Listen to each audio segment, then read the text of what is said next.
As Governor Ventura told me, we set a record for the highest snowfall, but Second highest. second The highest. trail's only the October Halloween snowfall of 91.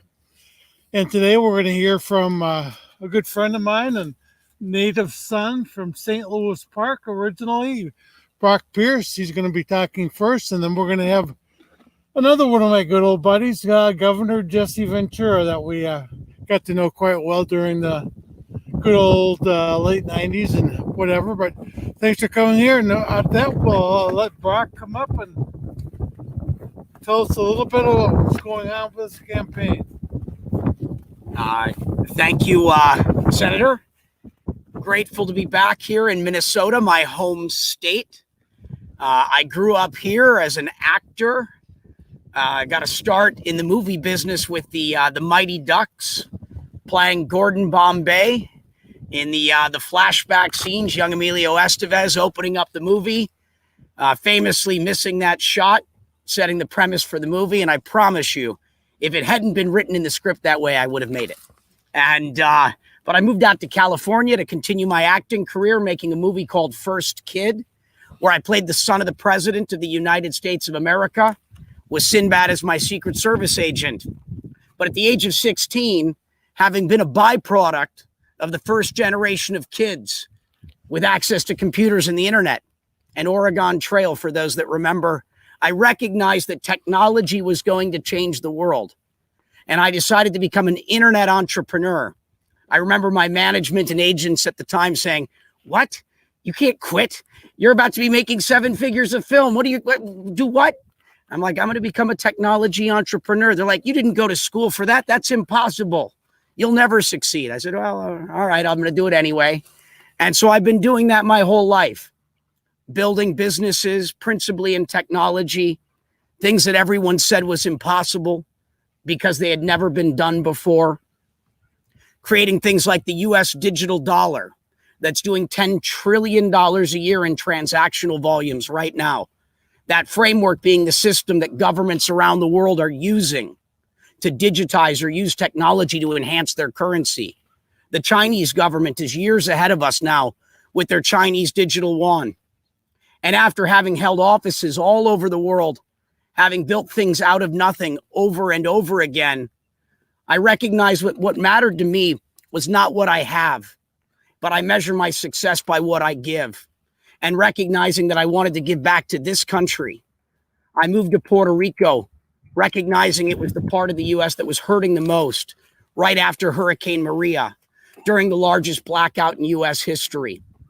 Supporting philanthropic organizations, dozens of them, trying to figure out how to solve problems around food security, energy, development, creating innovation or bringing innovation and investment to the island.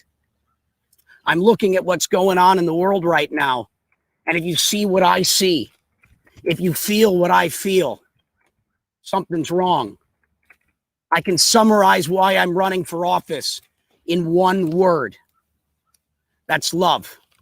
Love for this country. Love for the American people. At a time where these United States are feeling like the divided states. We're divided politically. We're divided economically. We're divided racially, while simultaneously facing real existential threats environmentally, technologically, pandemically, potential conflicts with foreign nation states. We have to find a path back to unity. We have to start solving our problems, and we've got a lot of them. I think we're doomed if we don't do something different. But there is good news. Our problems can be solved with innovation.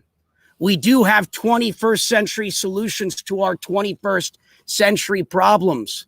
And the main message I would like to impart on the American people is a reminder to act according to your conscience, to always do what you believe is right, to stop trying to find the things that you're against and remember what you stand for, to vote your conscience. We're going to stay in this perpetual cycle until we start acting according to our conscience.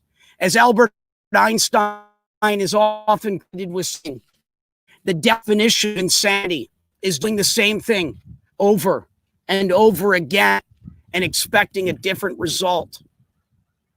The US dollar is an issue that you're not hearing about.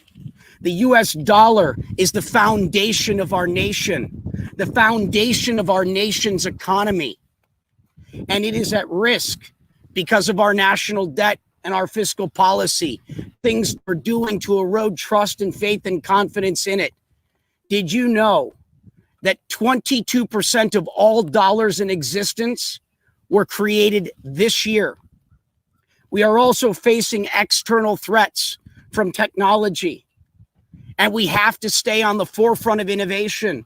The United States has been the capital of innovation for a long time, and it is important that through this fourth industrial revolution that we continue to maintain leadership in this area. The United States has been failing to lead, and the world needs real leadership right now. I think we need visionary leadership with our finger on the pulse. Technology is amoral. It is neither good or bad. It is a tool, and how we use it will determine the impact it has on our lives. Look at how social networking is impacting our democratic process. Look at censorship that is not just happening this week, but it's been happening for years and years and is finally being brought to the attention of the American people. Right now, we've got artificial intelligence coming online, automation combined with robotics. This is going to change the landscape of work. Tens of millions of jobs are going to be replaced by technology, not just service level jobs. There's 3.5 million truck drivers in this country, Uber drivers, Lyft drivers, taxi drivers, stockbrokers, accountants, surgeons. It is important that we have the foresight and the vision to navigate the opportunistic but challenging road ahead. I believe in us. I have faith in us. Every time we faced great challenges, we've overcome it, like the Great Depression, like World War I, like World War II, and we need to find a unified vision to overcome these challenges again. What is our 5-year plan? What is the 10 and 25-year plan for this country? Where are we going? What is our aim? Without an aim, you will wander aimlessly. You'll run around in circles. How do we measure our success as a nation? How do we define it? Historically, we've defined success by growth or GDP. The problem with growth is it doesn't differentiate between positive and negative growth. The American people getting sick creates growth. It also assumes infinite resources, which we've known for some time we do not have. It's also creating great conflict. For me to win, you have to lose mentalities. I think we should step back and start thinking about how we measure and define our success as a nation. The founders of this country had a very powerful intention for us. That was life, liberty, and the pursuit of happiness. What if we started to define our success by life? Did you know that life expectancy in this country has been in decline despite all the advancements in medicine, science, and technology? What if we measured our success by life expectancy? What if we held our government to account by it and elected our officials by their ability to focus on that? Policy would change. The private sector would change. Our air would become clean, as would our water, and our food would be less filled with toxins. And what about liberty? We're supposed to be the land of the free, but we have more people in prison than any other country in the world. What if we started to measure our success by our freedom? And happiness, the pursuit of happiness. There are already a number of countries around the world that are measuring their success by happiness. I think